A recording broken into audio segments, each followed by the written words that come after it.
Number 18 شیخ محمد اکبر ہادی، شیخ محمود کے بیٹے اور علامہ متقی شیخ رحمت اللہ کے پوتے اور میر عبدالسلام کے نواسے تھے۔ 1153 ہجری شیخ اکبر ہادی کی تاریخ ولادت ہے۔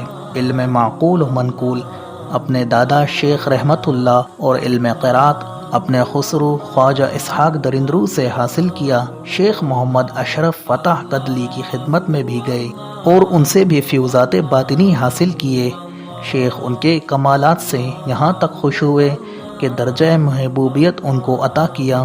17 ربیع الاول 1243 ہجری کو وبائے عام میں مبتلا ہو کر انتقال فرمایا۔ نمبر 19 قاضی جمال الدین علی قدلی، آپ کا نام اخون جمال بھی تھا، صاحب علوم ظاہری و باطنی تھے۔ اوائل میں شیخ الاسلام ملا اقوام الدین مفتی سے سوری و معنوی فیوزات حاصل کیے، پھر شاہ فضل اللہ نوری سے بیعت کی، درس و تدریس کو شغل عظیم جانا، صاحب تصنیف و تالیف بھی تھے۔ آپ کا تخلص جمیل تھا، آپ کی شاعری نعت رسول اور منقبت بزرگان اسلام پر مشتمل تھی۔ 27 شعبان 1243 ہجری کو انتقال فرمایا۔ نمبر 20 شیخ محی الدین پاندانی، شیخ عبدالوہاب نوری کے مرید اور خلیفہ تھے۔ آپ کے ذمے 2 خدمتیں تھیں، ایک تو یہ کہ موسم سرما میں شیخ کے حمام کو گرم کیا کرتے تھے، اور دوسری یہ کہ رات کو جب شیخ نوری بستر استراحت پر آرام فرماتے تھے تو شیخ محی الدین ان کے پائے مبارک کی مالش کیا کرتے تھے۔ اس خدمت کے معاوضے میں ان کو وہ نعمتیں نصیب ہوئیں کہ دیکھنے والے حیران تھے۔ شیخ نوری کے انتقال کے بعد شیخ محی الدین خواجہ قائم پتلو کی خدمت میں گئے، جو مرزا اکمل الدین خاں بدخشی کے خلیفہ تھے۔ ان کی صحبت سے درجہ تکمیل کو پہنچ گئے، ذوق و شوق میں کمال حاصل کیا۔ خواری کے عادات اور حالات غریبہ بہت ظاہر ہوتے رہے، اکثر لوگوں کو آپ کی ذات سے فوائد کثیر حاصل ہوئے۔ 14 شوال 1245 ہجری کو رحلت کر گئے، محلہ پاندان میں دفن ہوئے۔ نمبر 21 شیخ نعیم محمد طارب علی، شیخ محمد مقیم عارف کے بیٹے تھے۔ علوم ظاہری کی تکمیل و تحصیل کے بعد سید خواجہ عبدالرحمن شیخ کمان کے عقیدت مندوں میں داخل ہوئے اور طریقت و معرفت کے ابواب حاصل کیے۔ خواجہ کے انتقال کے بعد اپنے چچا شیخ اکبر ہادی طارب علی کی رہنمائی سے منازل سلوک طے کی، آخر درجہ تکمیل حاصل کیا۔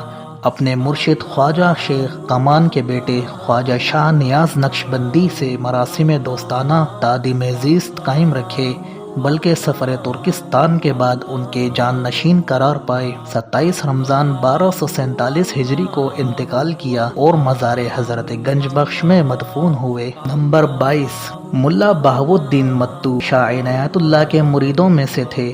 اپنی ساری عمر تجرید اور صلاحیت و تقوی میں بسر کر دی، شعر نہایت اچھے کہتے تھے۔ ریشی نامہ اور دیگر بہت سی کتابیں آپ سے یادگار ہیں۔ 1248 ہجری میں آپ کا انتقال ہو گیا، محلہ پٹوان مسجد میں دفن کیے گئے۔ نمبر 23 شاہب شاہ قلندر، ارباب صفا سے تھے، ان کا ورع و تقوی مشہور ہے۔